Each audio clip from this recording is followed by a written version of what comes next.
ভারতীয় জনতা পার্টি ভারতবর্ষের যশস্বী প্রধানমন্ত্রী মোদীজির নেতৃত্বে যে সোনার বাংলা গড়ার শপথ নিয়েছে, সেই সোনার বাংলা গড়ার 2021-এর যে মিশনকে সাকসেসফুল করার জন্য এবং বাংলার মানুষকে সোনার বাংলা উপহার দেওয়ার জন্য আমাদের যে ইশতেহার প্রকাশ হয়েছে, সেই ইশতেহারের বিষয় নিয়েই আজকে আমাদের এই সাংবাদিক সম্মেলন। সঙ্গে পুরসুরা বিধানসভা এলাকার কিছু বিষয়ও থাকবে এবং কিছু সূচনাও আপনাদের সামনে আমি শেয়ার করতে চাই। আপনারা জানেন যে ইশতেহার আমাদের প্রকাশ হয়েছে, সেই ইশতেহারে আমাদের বাংলার মহিলাদের জন্য যে সমস্ত মহিলাদেরকে যে রাজ্য সরকার চলছিল মমতা ব্যানার্জির নেতৃত্বে, তাদের জীবন বিপন্ন হয়ে যাচ্ছিল, অসুরক্ষায় ভুগছিলেন, তাদের জন্য বিশেষ করে 33% সংরক্ষণ করা হয়েছে মহিলাদের চাকরির ক্ষেত্রে। শুধুমাত্র 33% মহিলার জন্য করা হয়েছে এটা। এছাড়া আপনারা জানেন যে বিধবা ভাতা 1000 টাকা করে ছিল, সেটা আমরা 3000 টাকা করে দেব, সেই ইশতেহারে সেই কথাও আমাদের বলা আছে। এছাড়া আপনারা জানেন যে স্বনির্ভর গোষ্ঠীর মহিলারা যে মিশন আত্মনির্ভর মহিলা যে আমরা একটা যোজনা নিয়েছি, সেই স্বনির্ভর গোষ্ঠীর মহিলাদের জন্য 5000 কোটি টাকা আমাদের ভারতীয় জনতা পার্টির সরকার এই পশ্চিমবঙ্গে গঠন হলে বরাদ্দ করা হবে। এছাড়া আপনারা জানেন যে বালিকা আলো বলে আমাদের এক প্রকল্প গঠন হবে ভারতীয় জনতা পার্টির সরকার গঠন হলে। সেই বালিকা আলো যে প্রকল্প, সেই প্রকল্পে মেয়েদের জন্য অবিচ্ছিন্ন আর্থিক সহায়তা আছে। 18 বছর বয়স হয়ে গেলেই, 18 বছর বয়স সম্পূর্ণ হলেই 2 লক্ষ টাকা করে প্রদান করা হবে, সেই ইশতেহারে সেটাও বলা আছে। আপনারা জানেন যে এই ইশতেহারের মধ্যে সমস্ত মহিলাদের জন্য স্বাস্থ্যসেবা এবং মোবিলিটি থেকে শুরু করে চিকিৎসা ব্যবস্থা সমস্ত বিনামূল্যে করা হবে, ইশতেহারে সেই কথাও আমাদের বলা হয়েছে। এছাড়া সমস্ত মহিলাদের জন্য পাবলিক ট্রান্সপোর্টে সমস্ত ভাড়া মুকুব করা হবে, কোনো ভাড়া দিতে হবে না, এই কথাও ইশতেহারে বলা হয়েছে, যেটা আজ পর্যন্ত পশ্চিমবঙ্গে যতগুলো সরকার গঠন হয়েছে কোনো সরকার করতে পারেনি, যেটা ভারতীয় জনতা পার্টি করে দেয়। আমরা জানি আমাদের এই পশ্চিমবঙ্গ কৃষক নির্ভর এলাকা, সর্বোপরি আমাদের এই আরামবাগ, এই যে পুরসুরা, এই এলাকাগুলো সবটাই কৃষকদের উপর নির্ভরশীল। যে কৃষক সম্মান নিধির যে টাকা আমাদের এখানকার সমস্ত কৃষক, প্রায় 73,000 কৃষকের পাওয়ার কথা ছিল, কোনো টাকা আমাদের কৃষকরা পায়নি। সেই টাকা যেই দিনই মন্ত্রিসভার গঠন হবে, মন্ত্রিসভার শপথ হবে, সেই দিনের দুটো জিনিস আমাদের সেই মিটিংই পাস হবে। সেটা হচ্ছে সমস্ত কৃষকদের অ্যাকাউন্টে 18,000 টাকা করে এককালীন জমা হবে, এবং যে স্বাস্থ্য বিমার কার্ড আয়ুষ্মান ভারত যে সরকার চলছিল, যে সরকার সেটাকে পাস হতে দেয়নি, আয়ুষ্মান ভারতের যে কার্ড আমাদের প্রথম মিটিংয়েতেই সেই আয়ুষ্মান ভারতের কার্ড স্বাস্থ্য বিমার জন্য পাস হবে।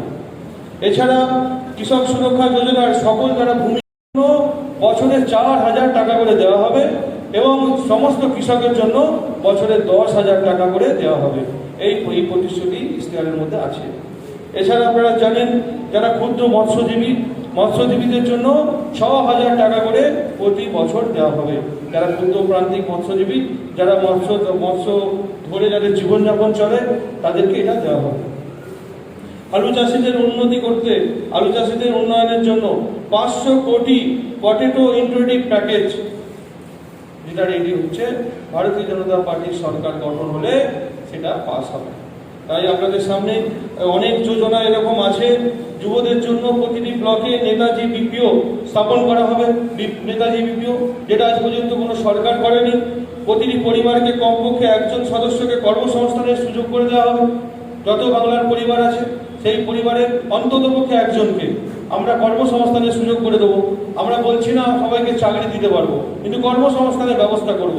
এটা চাকরি নয় হোক, শিল্পতে হোক, যে কোনো কাজই হোক, তাদেরকে আমরা কাজের মধ্যে রেখে সেই সংসারটা যাতে সারাটি বছর নিরাপত্তার সঙ্গে নিশ্চিতভাবে তাদের জীবনযাপনগুলো করতে পারে, সেই ব্যবস্থা করা হবে। এই ইশতেহারে সেটা বলা আছে। প্রত্যেক ব্লকে কমিউনিটি স্পোর্টস সেন্টার গঠন হবে, প্রতিটি মহকুমায় মাল্টি স্পোর্টস স্টেডিয়াম গঠন হবে, প্রতিটি জেলায় ক্রীড়া প্রশিক্ষণ কেন্দ্র স্থাপন করা হবে, শৈলেন মান্না রাজ্য ক্রীড়া বিশ্ববিদ্যালয় প্রতিষ্ঠা করা হবে। শৈলেন মান্না রাজ্য ক্রীড়া বিশ্ববিদ্যালয় প্রতিষ্ঠা করা হবে ভারতীয় জনতা পার্টি সরকার এই পশ্চিমবঙ্গে গঠন হওয়ার পর। এছাড়া রাজনীতিকরণে মুক্ত রাজ্য প্রশাসন, অপরাধীকরণ মুক্ত রাজ্য রাজনীতি, দুর্নীতির প্রতিষ্ঠাকরণ বন্ধ করা হবে। আজকে রাজনীতি করতে এসে বহু ছেলের জীবন চলে গেছে। ভারতীয় জনতা পার্টিরই 141 জন কার্যকর্তাকে খুন হতে হয়েছে, যাতে পশ্চিমবঙ্গে এমন পরিবেশ সৃষ্টি হয় যে পার্টি পরিবর্তন হতে পারে, মানুষ নিরাপত্তার সঙ্গে থাকতে পারে, সেই ব্যবস্থা ভারতীয় জনতা পার্টি সুনিশ্চিত করবে। এই হিংসার রাজনীতি পশ্চিমবঙ্গের বুকে বন্ধ হবে। বাংলার যে সংস্কৃতি, এই সংস্কৃতিকে আমরা ফিরিয়ে আনবো, এই প্রতিশ্রুতি ইশতেহারে দেওয়া আছে। এটা ভারতীয় জনতা পার্টির সরকার প্রতিষ্ঠা হওয়ার পর এইগুলো হবে।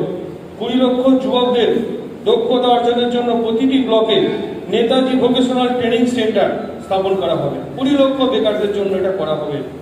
এছাড়া শিক্ষিত যারা যুবক সম্প্রদায় আছে, তারা যে রাস্তার মধ্যে বিভিন্নভাবে ঘোরাফেরা করে কাজের জন্য এদিক ওদিক ছটফট করে ড্রাগ আসক্ত হয়ে যাচ্ছে, তাদেরকে তার থেকে মুক্ত করার জন্য প্রয়োজনীয় কর্মসংস্থানের ব্যবস্থা করা হবে।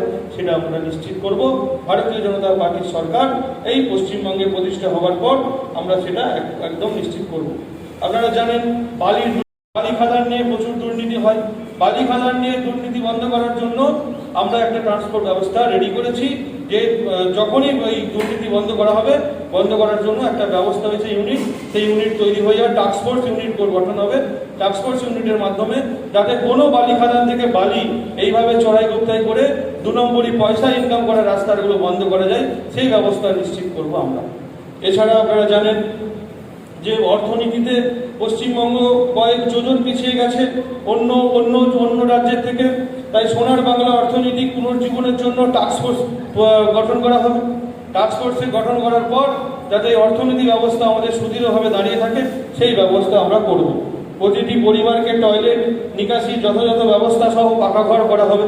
আপনারা জানেন যে 2014 সালে ভারতীয় জনতা পার্টির সরকার যখন কেন্দ্রে গঠন করা হয়েছিল মাননীয় মোদীর নেতৃত্বে, আমরা বলেছিলাম 2022 সালের মধ্যে সমস্ত পাকার বাড়ি, মাটির বাড়ি, পাকার বাড়ি করা হবে। সেই ব্যবস্থা পশ্চিমবঙ্গে করা সত্ত্বেও পশ্চিমবঙ্গে যে সরকার চলছে, সেই সরকার কোনো টাকা যাদের পাওয়ার কথা বাড়ির জন্য তাদেরকে না দিয়ে নিজেদের আত্মীয় পরিজন স্বজন নিয়ে স্বজন পোষণের মাধ্যমে তছরূপ করেছে। আমরা আপনাদের সামনে প্রতিশ্রুতি দিচ্ছি, কথা দিচ্ছি, আমাদের ইশতেহারে বলা আছে ভারতীয় জনতা পার্টির সরকার প্রতিষ্ঠা হওয়ার পর স্বচ্ছ ভারতের মাধ্যমে শৌচাগার এবং প্রধানমন্ত্রী আবাস যোজনার বাড়ি, যাদের যে সমস্ত বাড়ি মাটির বাড়ি আছে সেই সমস্ত বাড়ি পাকার বাড়ি করে দেওয়া হবে। তৃণমূল কংগ্রেসের যে দুর্নীতি আপনারা বারবার দেখেছেন, কিছুদিন আগে পর্যন্ত স্বাস্থ্যসাথী কার্ড নিয়ে বলা হয়েছে, তো এইগুলো হচ্ছে সব আইওয়াশ করা। তার জন্য আমরা ক্লিয়ার করতে চাই আমরা ক্ষমতায় এসে কি করতে চাই। ইশতেহারের মধ্যে অনেক এজেন্ডা আছে, আমি সাংবাদিক বন্ধুদের ইশতেহারের পেজ আমি দিয়ে দেবো, আপনারা একটু দেখে নেবেন, দেখে নিয়ে। নমস্কার, আমি বিমান ঘোষ, 199 পুরসুরা বিধানসভার ভারতীয় জনতা পার্টির মনোনীত প্রার্থী। আগামী 6 তারিখ যে আমাদের এখানে ভোট আছে, ওই ভোটে পুরসুরা বিধানসভা ক্ষেত্রের সকল নাগরিকবৃন্দের কাছে আমি আহ্বান জানাচ্ছি, আমি বিনীত আবেদন জানাচ্ছি, আপনারা সবাই আগামী 6 তারিখ সকাল সকাল নিজের ভোটটা নিজে দিন। ভারতীয় জনতা পার্টিকে পদ্মফুল চিহ্নে ভোট দিন। আগামী দিনে কাটমানি মুক্ত পুরসুরা করতে, সোনার পুরসুরা করতে ভারতীয় জনতা পার্টিকে বিপুল ভোটে জয়যুক্ত করুন।